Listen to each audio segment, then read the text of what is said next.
إن الذين كذبوا بآياتنا واستكبروا عنها لا تفتح لهم أبواب السماء ولا يدخلون الجنة حتى يلج الجمل في سم الخياط وكذلك نجزي المجرمين لهم من جهنم مهاد ومن فوقهم غواش وكذلك نجزي الظالمين والذين آمنوا وعملوا الصالحات لا نكلف نفسا إلا وسعها أولئك أصحاب الجنة هم فيها خالدون ونزعنا ما في صدورهم من غل تجري من تحتهم الأنهار وقالوا الحمد لله الذي هدانا لهذا وما كنا لنهتدي لولا أن هدانا الله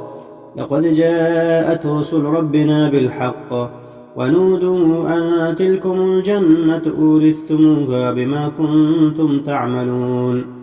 ونادى أصحاب الجنة أصحاب النار أن قد وجدنا ما وعدنا ربنا حقا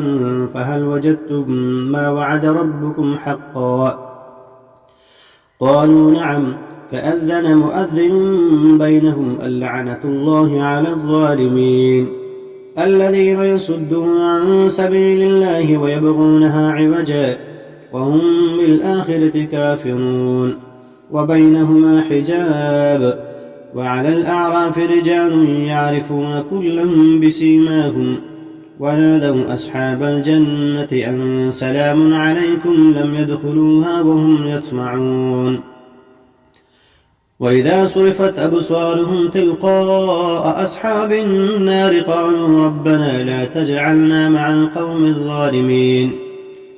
ونادى أصحاب الأعراف رجالا يعرفونهم بسيماهم قالوا ما أغنى عنكم جمعكم وما كنتم تستكبرون أهؤلاء الذين أقسمتم لا ينالهم الله برحمة